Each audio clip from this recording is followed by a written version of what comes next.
এটা হতে পারে না, এটা হবে না, তোমরা ধৈর্যের বাঁধ ভেঙে ফেলছো।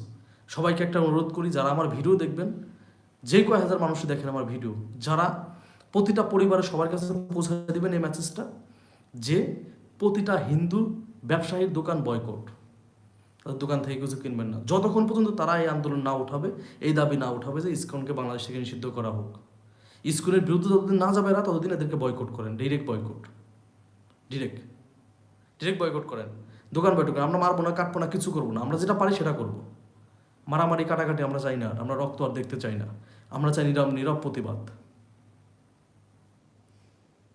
নীরব প্রতিবাদ চাই, ডিরেক্ট নীরব প্রতিবাদ হবে। যুদ্ধ মারামারি কাউকে করার প্রয়োজন নয়, সব এমনিতে সোজা হয়ে যাবে, এমনিতে সোজা হয়ে যাবে, সব সোজা হয়ে যাবে। ইন্ডিয়া প্রোডাক্ট দিবে না, দিবে না, সমস্যা নাই, আমরা পাকিস্তান থেকে প্রোডাক্ট আনবো, পাকিস্তান থেকে প্রোডাক্ট আনবো, কেউ কারোর জন্য বসে থাকে না।